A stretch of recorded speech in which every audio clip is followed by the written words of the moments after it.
Alors ça m'intéresse, enfin tout m'intéresse de savoir à quel point le pays s'enfonce dans le tiers-monde.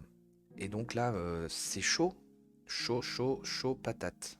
200 000 mariages forcés en France. Mon père m'a dit que si je protestais ou que je parlais, il me tuerait.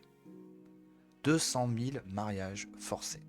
Sans parler de l'excision, du fait que les enfants sont emmenés en Guinée, je crois, ou dans des pays africains pour pouvoir se faire exciser. C'est magnifique, hein, le tiers-monde. Hein. 200 000 mariages forcés en France. Violence familiale, pression mariage forcé, dire non, c'est ton droit. Dire non, c'est ton droit. Mariage de force.fr. Je connaissais pas du tout. Réseau jeunes filles confrontées aux violences et aux ruptures familiales. Comme beaucoup de femmes mariées de force, Nour est restée de nombreuses années sous les radars des organismes de protection de l'État. Alors qu'on estime à 200 000 le nombre de Françaises victimes de mariage forcé, seuls 14 et 15 dossiers sont instruits chaque année. Ok. 14 à 15 dossiers. Ok. Qu'est-ce que c'est que cette histoire?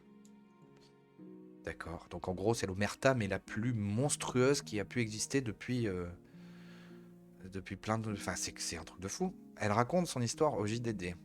Nour, le prénom a été changé, vient d'avoir 18 ans quand ses parents lui annoncent qu'elle va devoir épouser son cousin.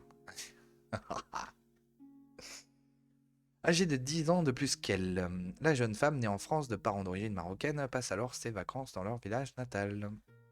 Nour a déjà entendu parler des mariages forcés. Sa propre mère en a été victime.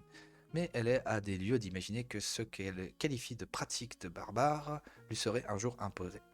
Alors quand sa cousine vient l'informer que son cousin a demandé sa main à son père, sa première réaction est d'exploser de rire. Pour moi, c'était une blague. C'est mon cousin vraiment proche, le fils de la sœur de ma mère. Et avant ça, c'était comme mon frère. Ah là, on a du level là. Là, on a du méga level là. Mais très vite, la jeune fille comprend que la situation n'a rien d'une plaisanterie. Le lendemain de cette discussion, mes parents m'ont emmené chez un médecin pour qu'elle me fasse un certificat de virginité. Putain, c'est un truc de fou. Je suis ensuite allé voir un imam, se souvient-elle difficilement. Enfin, je crois que c'était un imam. J'en déduis ça à ses vêtements, mais je n'en suis pas complètement certaine. Tout le monde parlait en arabe. Une langue que la jeune fille ni ne comprend ni ne parle et dit depuis ce traumatisme ne plus vouloir apprendre. Ok? Vous vous rappelez là, je parlais de la langue de l'occupant. Enfin bon. Le jour suivant, mon père m'a emmené dans un autre endroit. Je ne saurais même pas dire si c'était un tribunal ou une mairie. Mon frère était là aussi. C'est là que j'ai compris que c'était sérieux. Je leur ai supplié de ne pas m'imposer ça. Mon père m'a menacé en me disant: si tu parles ou que tu protestes, je te tue. Le connaissant, je savais que les menaces étaient sérieuses. Depuis que je suis toute petite, il est violent avec moi. Au moindre faux pas, je recevais des coups. Il me frappait parfois avec une ceinture et m'administrait des décharges électriques. Ah ouais, putain. Il était tellement violent que je me suis parfois demandé si j'étais vraiment sa fille. Ne disposant d'aucun soutien de la part des membres de sa famille, Nour décide de se laisser faire, espérant que dès qu'elle quittera le sol marocain, cette histoire de mariage ne sera qu'un mauvais souvenir. C'est un truc de fou. Ne disposant d'aucun soutien de la part des membres de sa famille, Nour décide de se laisser faire. Ah non, ça j'ai déjà lu, pardon. De retour en France, la jeune adolescente essaie de reprendre le cours de sa vie normale. Elle retourne au lycée sans parler à personne de ce qui lui est arrivé. Même pas à sa meilleure amie. J'avais tellement honte. Dire que j'avais été mariée de force en plus à mon cousin, c'était impossible. Elle parvient à conserver les apparences. Personne à l'école n'a deviné ce qui se passait. J'avais tellement honte. Dire que j'avais été mariée de force en plus à mon cousin, c'était impossible. Cette phrase est horrible. Mais la fin du cauchemar est de courte durée. Un soir, alors qu'elle rentre chez elle, Nour retrouve la maison anormalement bien rangée. L'odeur du plat de fête que sa mère prépare dans la cuisine parfume toute la pièce. Celle-ci lui demande, sans lui donner aucune explication, d'aller se faire jolie. Dépassant son mauvais pressentiment, elle s'exécute avant de monter dans la voiture de son frère vers une destination qu'elle ne connaît pas. Je me suis rendu compte au cours du trajet qu'on se dirigeait vers Orly. C'est là-bas que j'ai vu mon cousin débarquer. C'était horrible. Je me suis senti tellement nul. Malgré la présence de son mari dans la maison familiale, Nour tente de vivre sa vie d'adolescente. Profitant un soir de l'absence de ses parents, repartie au Maroc pour aller voir sa grand-mère malade, elle décide de sortir avec ses amis pour fêter la fin de ses examens.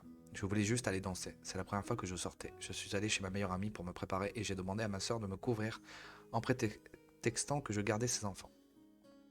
J'ai fait la fête jusqu'au matin. Quand je suis rentré chez moi, je suis tombé sur mon cousin. Il était furieux. Il m'a demandé des comptes et a commencé à me frapper en me disant que je lui avais pas demandé son autorisation. C'est là qu'il m'a violé pour la première fois.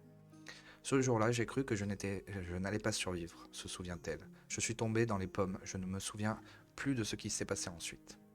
À son réveil, une étrange odeur d'eau de javel embaume sa chambre. La jeune femme met quelques instants à réaliser que l'odeur provient de sa peau qui a été frottée au produit ménager alors qu'elle était inconsciente. 10 ans plus tard, la jeune femme âgée désormais de 36 ans a repris un tout petit contact avec sa mère. Malgré les traumatismes, elle s'est remariée avec un homme bien. Ça a pris des années, mais il n'a pas lâché l'affaire. Il a réussi à me mettre en confiance, mais encore aujourd'hui, c'est difficile parfois. Je me dis que je ne suis pas faite pour être avec un homme, que j'ai trop de blessures. Le JDD. Putain, mais c'est horrible.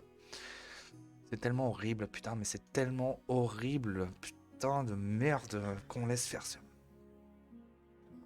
Ah là là, putain. Putain, je déteste ce pays, putain.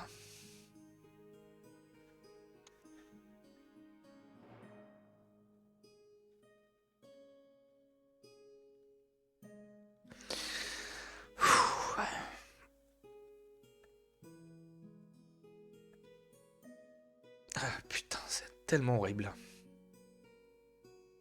J'en peux plus, putain, de lire ces trucs. Enfin bon.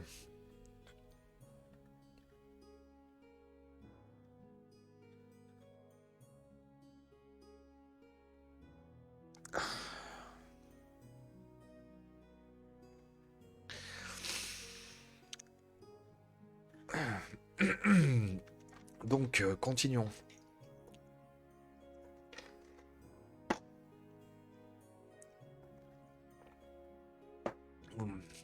Putain, je déteste ce pays. Comment on peut permettre ce genre de choses? Tout ce qui est permis, putain, tout ce qui se passe. C'est trop dur, putain, c'est trop dur. Vivement qu'on arrête tout ça, putain. Vivement, un jour, j'espère.